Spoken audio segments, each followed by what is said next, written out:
Soon after the genocide in Rwanda started, death also came to the university town of Butare in southern Rwanda. On the 22nd of April 1994, soldiers arrived in the town. JEAN-CLAUDE RUZIGANDEKWE was at the time a medical student. So they came and took many Tutsi students and other students who are suspected, and they brought them in the forest and they shot them there. In Butare, it was not only the soldiers and Interahamwe that killed. Students killed, university lecturers killed, and doctors killed. Ordinary people joined in the slaughter. Many handed Tutsis to the soldiers, and others drew up lists of victims, and some actively killed. They must be judged for their killing.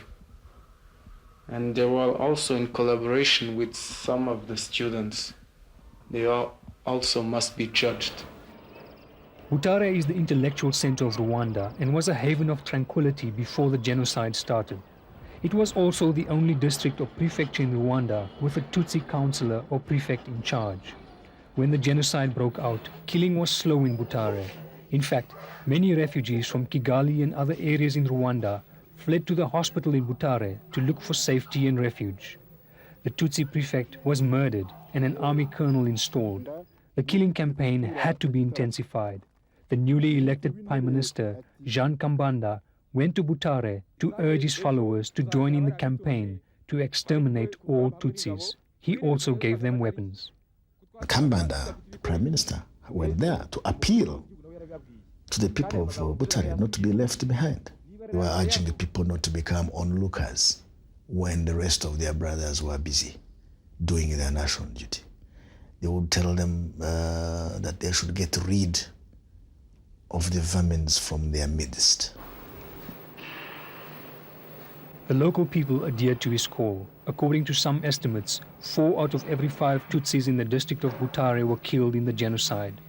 The University Hospital of Butare was one of the targets.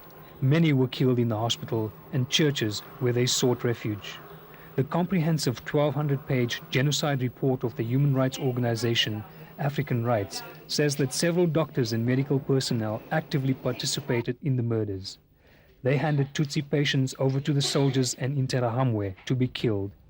Other patients were forced out of hospitals and killed at the gate. Certain extremist Hutu doctors killed their Tutsi and moderate Hutu colleagues. These people, the report says, had betrayed the ethics of their profession. 2 senior members of the interim government that oversaw the genocide were medical doctors. Dr. Theodore Sindikubwabo was the president, and Dr. Casimir Bizimungu, the Minister of Health. Very few have been arrested. They are outside the country. They are either in Europe, some parts of Africa, or in North America. African Rights named several doctors who had been active in the killing. Dr. Pierre MUGABO was an internist at the university hospital. It says that while he might have saved some people, he and one of his sons actively participated in the murder of doctors and lecturers.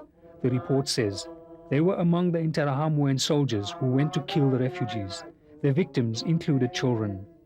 Dr. Mugabo's wife, Felicity Musanganire, was a nurse with the local AIDS project. The report says she was particularly vicious. Witnesses said she had a lot of teachers killed. The couple looted much of the belongings of the victims and had a shop full of looted goods. Mugabo and Musanganire are wanted for first-category genocide, which puts them amongst the most wanted Rwandese fugitives. They directly were involved in the genocide, in the massacres of fellow Rwandans where they were working at their places of work. When the Rwandese Patriotic Front liberated Butare, Dr. Mugabo and his wife were among the thousands of refugees who fled before the advancing rebels. Dr. Mugabo worked in refugee camps for several months before the couple left for Kenya. Since then, they have disappeared. Cape Town, it is well known today, has become a haven for international fugitives from justice. Among them are a top leader of the Sicilian mafia, Chinese triads, and Nigerian drug lords. But the University of the Western Cape is hardly the kind of institution where one would expect to find genocide accused. The university has a proud liberal tradition and human rights record. This is where Dr. Mugabo finds himself, as a senior doctor in the Department of Pharmacology. His wife is a student in the Department of Nursing. We approached him for an interview in his office on the campus last week. There's nobody that can speak on your behalf. Yeah, you speak in due time. But I don't like interviews. I don't see what time it's fair. I'm not steady in the middle of the interviews. I'm not a politician. It's not about being a And if I politician. have to speak, I speak in due time. That's not in the podcast. Mugabo denies any complicity in the genocide. He said he and his wife are victimized by the Rwandese government. And what they were doing was simple. Directly involve themselves in planning for the death of people who are under their care. And what are you going to do with the pictures we are taking now? We're going to broadcast it. Are you allowed to do so?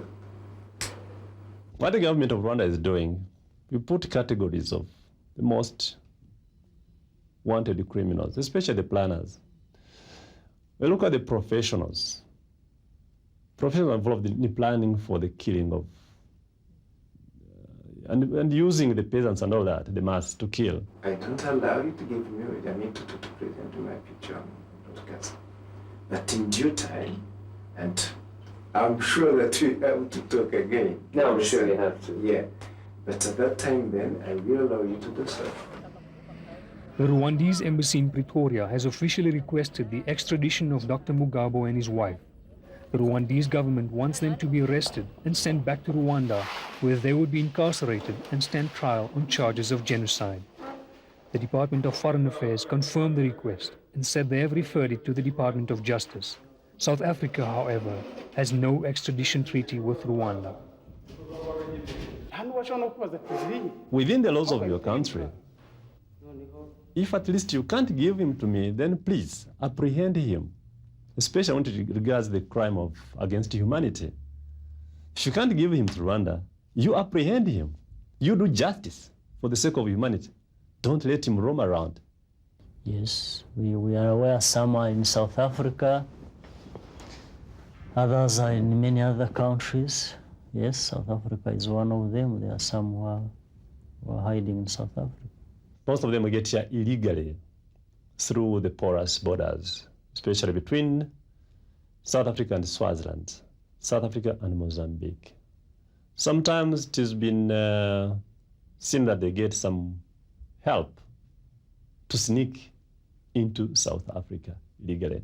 Then when they get in, they ask for asylum after a week or two. In December last year, Dr. Mugabo and his wife had applied for new Rwandese passports. The applications were sent from the Algerian capital of Algiers to Kigali in Rwanda. A letter from the United Nations High Commission for Refugees accompanied the applications. It stated that Dr. Mugabo and his wife had been living in Algeria since 1989, an absolute lie. Dr. Mugabo, however, denied that he had ever applied for a new passport. In February this year, another genocide accused was extradited from South Africa to the International Tribunal in Arusha in Tanzania. He will soon stand trial on charges of genocide.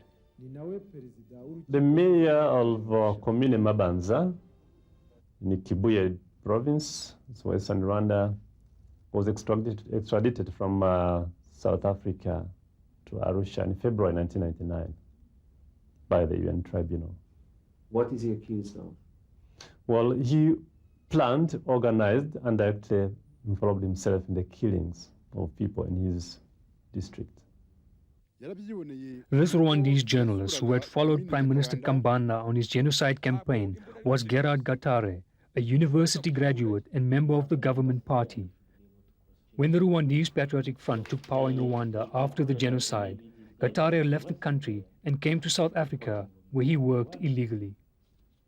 We definitely have all the reason to suspect that he must have had a hand in the genocide. He is wanted among the people who are the instigators of genocide. We have the planners, and then we have those who are used, especially the media. Some people in the media were used as a very big tool of mobilizing for the killings of fellow Rwandans.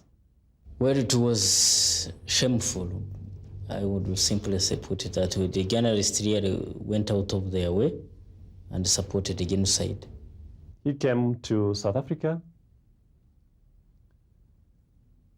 He worked for SABC,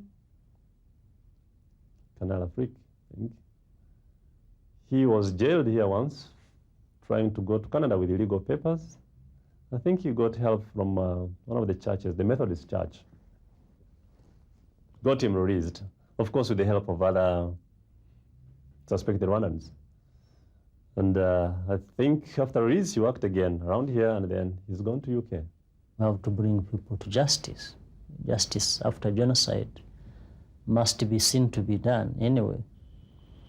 If Pierre Mugabo and Felicity Masanganire are extradited to Rwanda, they will be amongst the 130,000 les genocidal accused incarcerated in Rwandese prisons. 1,300 people have so far been convicted of genocide. The sentence for genocide can be death. 22 were publicly executed last year. If found guilty, Mugabo and Masanganire might have to face the firing squad.